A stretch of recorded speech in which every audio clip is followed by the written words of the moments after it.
Good Shepherd, may our hearts and minds be open to hear your word. May we be joined by the Holy Spirit as the words we hear touch us all and encourage us to be shepherds to one another and to be bearers of your good news in the world. Amen. Both Psalm 23 and John 10:22 to 30 relate to God's protection and loving care in the familiar picture of the amazing Good Shepherd who provides every want that a sheep may have. I'm really sorry, I have to apologise. My reading ability at the moment is a bit dodgy, because next Thursday I'm going to have a cataract replaced. So at that when that's done, hopefully I'll be able to see what I'm doing instead. I should have tried Braille. The passages abound with images of guidance and protection and presence and assurance.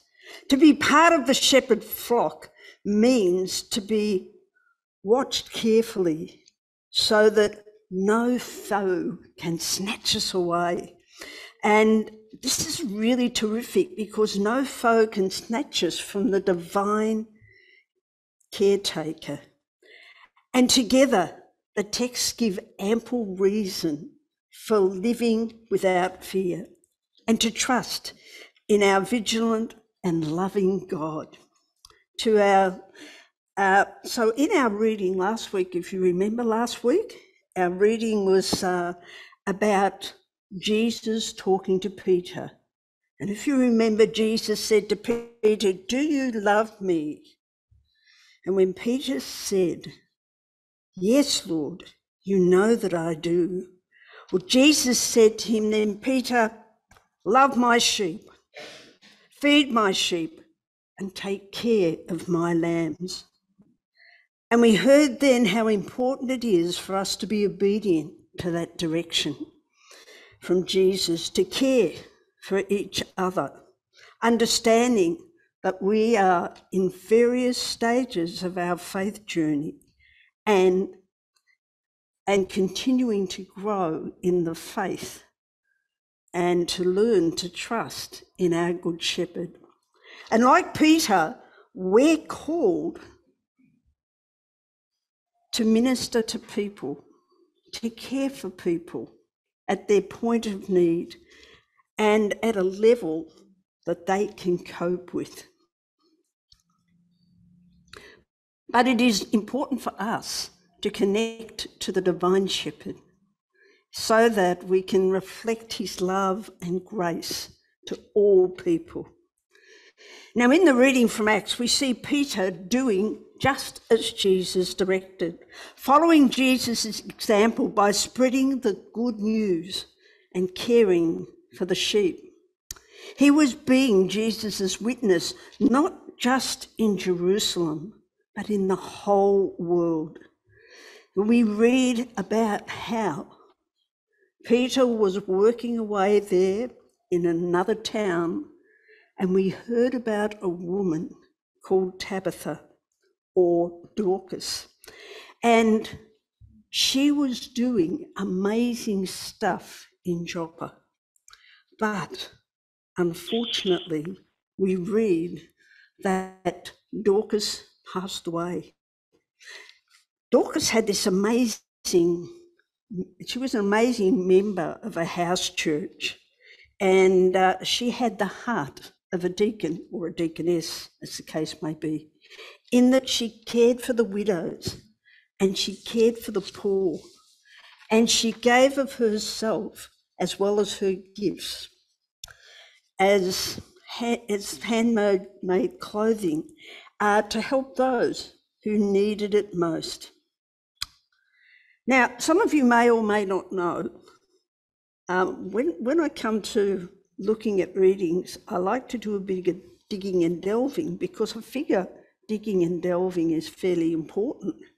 So I did a bit of digging and delving because I wanted to know whether Tabitha or Dorcas had a special meeting. And so I looked through the books that I have, and I looked up on the internet, and I discovered that Tabitha means gazelle. I have to confess I was a little bit surprised when I read that, because I sort of thought, a gazelle, they're fast-moving animals that dive all over the place. It didn't seem to quite fit. But then if you think about it, think about a gazelle. I always think they move with such grace. Yeah? Yes, they move quickly, but they move with such grace. So if you think about it, maybe her name indicated a woman of energy, a woman of grace, a woman of beauty, probably with a few quick movements. Maybe when she sewed, she was particularly quick. Now, Tabitha purposefully sought out the poor and the widows and actively looked to see how she could help and meet their needs. In the first century, we know that in the first century it was always a bit tricky for women, very tricky for women actually. They spent a lot of time supporting and holding families together, yeah?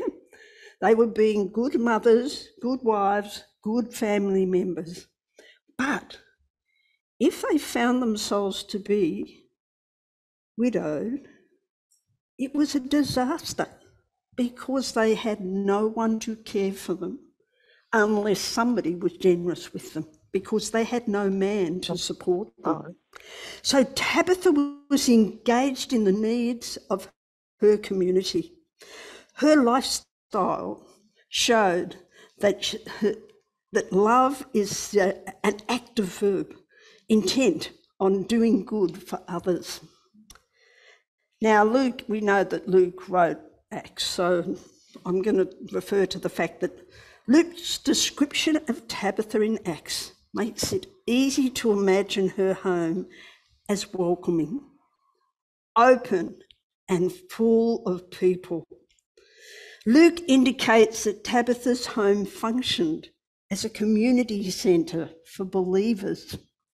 Tabitha may well have presided over what we call a house church in her home. And quite likely, her home became a drop-off point for donations as she served as a reliable conduit for the goods and services that the believers in the wider part of Joppa in their community. So Tabitha is one of many New Testament women who, once converted to the new faith, set about building a community. That's exciting, isn't it? Building a community. And her death caused great sadness, because she'd done all these things in love and care for those in her community. She was so loved, and this one really struck me. She was so loved that the community sent not one, but two men to go and get Peter. And I find that absolutely amazing. Now, Peter may have been nearby, but two men. She was held in really high esteem. And the widows, in their sadness and mourning, reflects the love that Tabitha had extended to them. And arguably, she met more than their clothing needs. Her hospitality and generosity probably gave them food, gave them sanctuary, a home, a warm heart, and a listening ear. Now, modern research shows that talking is not only crucial to health, but it is really important for our well-being. And I'm sure most of you learned how important it was to be able to communicate with one another during the COVID lockdown, yeah?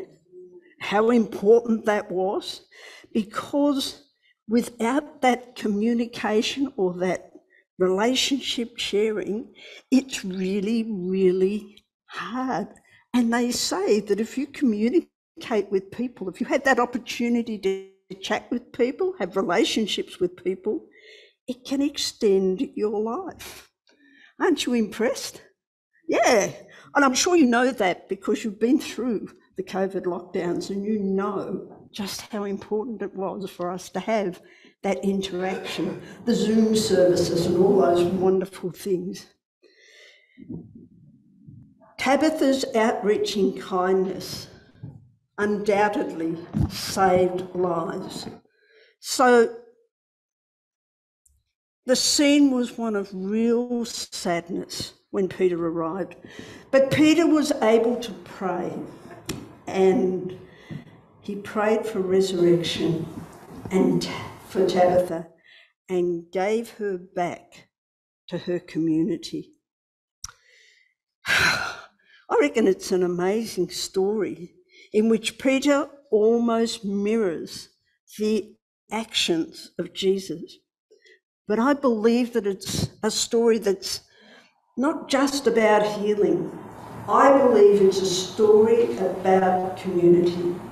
And it's a story of an early church and the home churches, the faith communities who met regularly in the home, and perhaps Tabitha's home, where they shared food, they shared stories of Jesus, and they had the opportunity to share in communion and to support one another. It's a really important part. Some were teachers, and some of them were healers. Some of them were great disciples who went out and spread the good news. And some of them were people like Tabitha, who did sewing, who created stuff that could be used by people.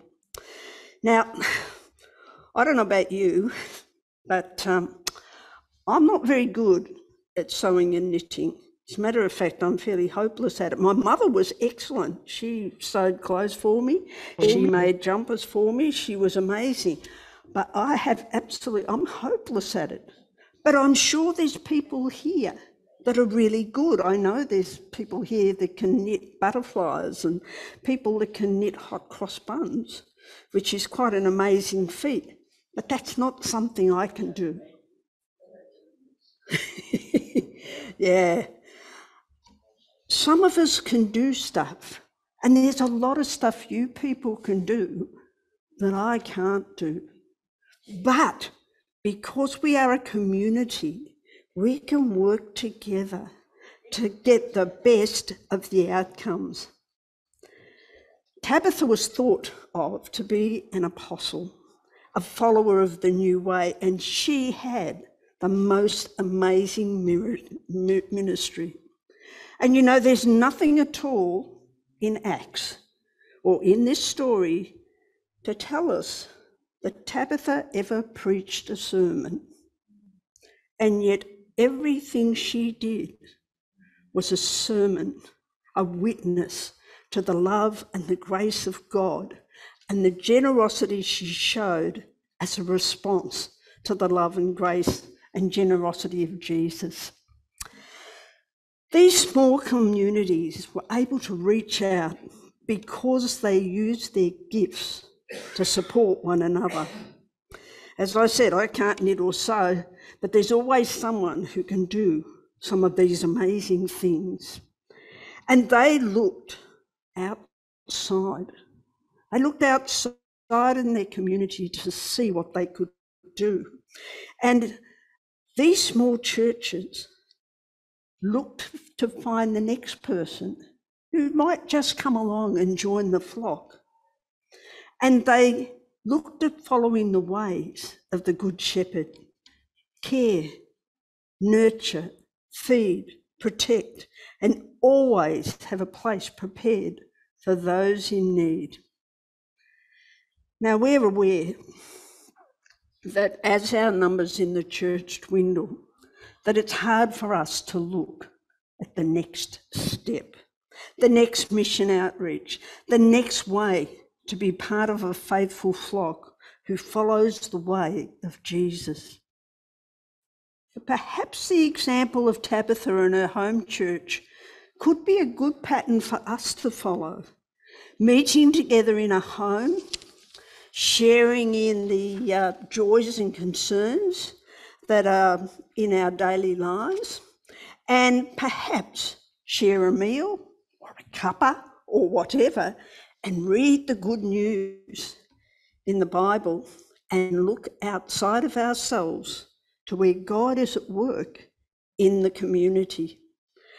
Then prayerfully step out and join God in that place where God is at work, taking with us our God-given talents to enhance the mission that God is calling us to. So the promise for us from our readings this morning is that we are Christ's sheep. We will never be apart from God's love or God's presence. Jesus, the Good Shepherd, leads, protects, provides, and gives nurture and rest. And he encourages us to hang in there with him. We as those who desire to follow the ways of Jesus need to nurture and encourage one another. We respond to the Good Shepherd because we know his voice and he calls us by name.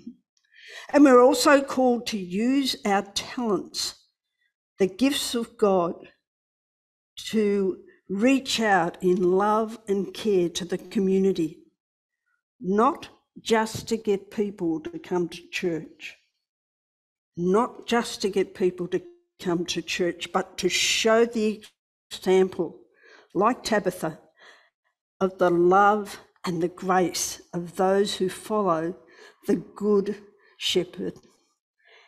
Tabitha got up from her bed and continued to support the widows and those who needed her.